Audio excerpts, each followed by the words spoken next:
தமிழக வெற்றி கழகத்துக்கு இங்கேருந்து ஓட் பண்ண சொல்லி நம்ம மக்கள் கேட்டுட்டு இருக்காங்க. அத பார்த்ததுக்கப்புறம் ஒண்ணே ஒண்ணு புரிஞ்சுக்கிட்டேன். இங்கேயும் சில நோ பல ஆச்சரியக்குறிகள் இருக்கீங்கன்ட்டு. அது ஏன் நான் அப்படி சொல்றேன்னா, நானும் ஒரு விஜய் ரசிகன் தான். ஆனா இவர் அரசியல் வந்ததுக்கு அப்புறம் தான் இவர் எப்படிங்கிறத தெரிஞ்சுக்கிட்டேன். இப்ப நீங்க அந்நியன் படம் வந்து ஸ்க்ரீன்ல பார்த்திருப்பீங்க. ஆனா நான் ரியலா இவர் மூலியமா பார்த்தேன். ஒரு சமயங்கள்ல அந்நியனா இருக்காரு, இன்னொரு சமயத்துல அம்பியா இருக்காரு, இன்னொரு சமயத்துல ரெமோவா இருக்காரு. ஒரு மனிதனுக்குள்ள இவ்வளோ விஷயம் இருக்கா அப்படிங்கிறத அவர தான் பார்த்தேன். முக்கியமா இவருக்கு வந்து எல்லாரும் ஃபேன் ஆனது, இல்லாட்டி அரசியல் ரீதியா சப்போர்ட் பண்றதுக்கு ரீசன் வந்து இவர் சிம்ப்ளிசிட்டியா இருக்காரு, மக்களோட எளிமையா இருக்காரு, எளிமையா பேசுறாரு அப்படின்னு சொல்லி தான் எல்லாருமே இவர் பக்கம் போறாங்க. பட் அரசியலுக்கு வந்ததுக்கப்புறம் நான் இதுவரைக்கும் அத பார்க்கல. அவர் காட்டுற மாதிரி இருந்தாலும் நான் இதுவரைக்கும் அத பார்க்கல. அதுதான் உண்மை. ஸோ தயவு செஞ்சு இங்கேருந்து இப்படி ஒரு தற்குறியா இருக்காதீங்க.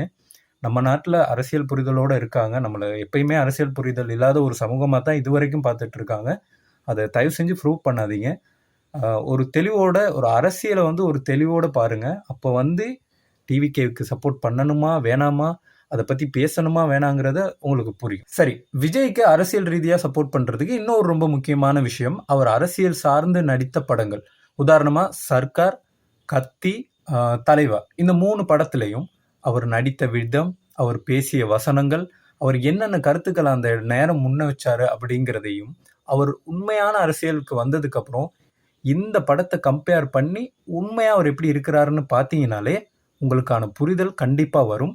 கொஞ்சம் உட்காந்து ஆறாமற யோசிங்க, மற்றவங்க என்ன சொல்கிறாங்கன்ட்டுன்னு. ஒருத்தரை பிடிக்குங்கிறதுக்காக முரட்டுத்தனமாக முட்டு கொடுக்கக்கூடாது.